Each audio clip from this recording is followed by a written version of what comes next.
Hello everyone, and welcome to the first video on geometry. In this video, we're going to explore some essential definitions that form the foundation of geometry. Let's begin with a point. A point indicates a specific location. We can name points using any letter from the alphabet. For example, let's call the point on the screen A. Next, let's talk about a line. A line is a straight path that extends infinitely in opposite directions. By infinitely, I mean it goes on forever, as you can see on the screen. To represent these infinite attributes of lines, we use arrowheads at both ends of the line. Now that you understand what a line is, let's test your knowledge. Which of the following is a line?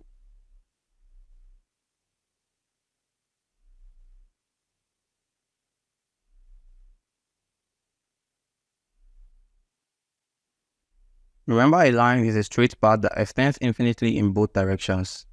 Option A is the straight path but has only one arrowhead on the right, indicating it extends infinitely in only one direction, so it is not a line. Option B is a curved path, so it isn't even a line. Option C has two arrowheads but isn't a straight path. And lastly, option D is a straight path with two arrowheads, so option D is the correct answer. Now let's go back to our line and name another point on it. Say we call that other point B. A line is named using any 2 points on the line, with a line symbol placed above the letters representing those points. For example, the line on the screen has 2 points B and A. So we can name the line as BA with a line symbol above them, or AB. The order in which they are written doesn't matter. Now what if we add another point on the line? Say we call that point C. Because these 3 points lie on the same line, they are called collinear points. Now that you're familiar with naming lines, let's try another question. Which of the following is the correct notation for the line above?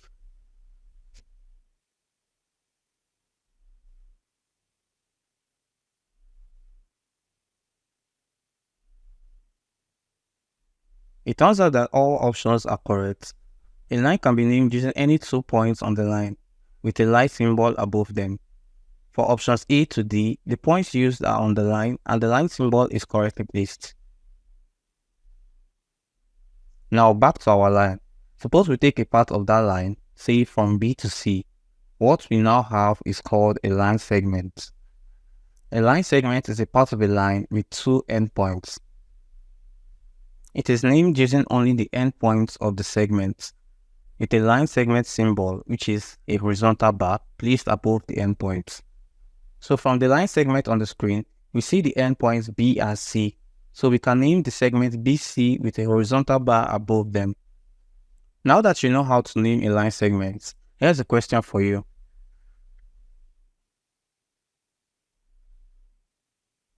Which of the following is the correct notation for the line segment above?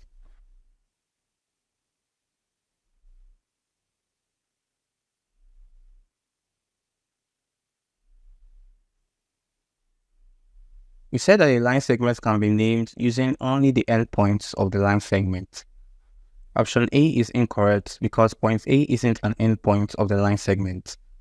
Option B is correct because C and B are indeed endpoints of the line segment.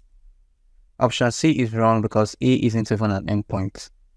And option D is also wrong because A isn't an endpoint. So the only correct answer is option B. So let's bring back our line.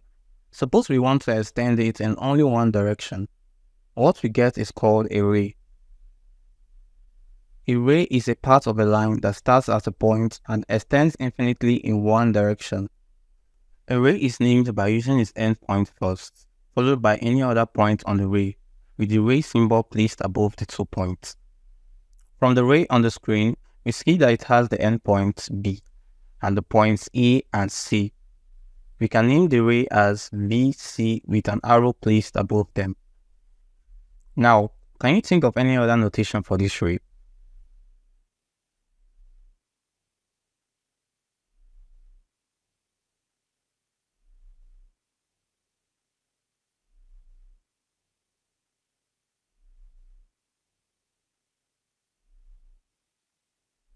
Remember that a ray is named by using its endpoint first and any other point on that ray with the ray symbol, which is an arrow, placed above them. Option A is correct because B, which is the endpoint, is listed first, followed by A, which is another point on the ray. Option B is incorrect because the endpoint B is used twice. Options C and D are incorrect because A comes first, but it isn't the endpoint of the ray. So the only correct option is option A. So now here's something for you to think about as we end this video. Say we have a ray with endpoint A extending to the right, and we have another ray with endpoint A extending to the left. What does the combination of these two rays form? Let me know your answer in the comment section below. In the next video, we'll explore angles and degrees. Stay tuned.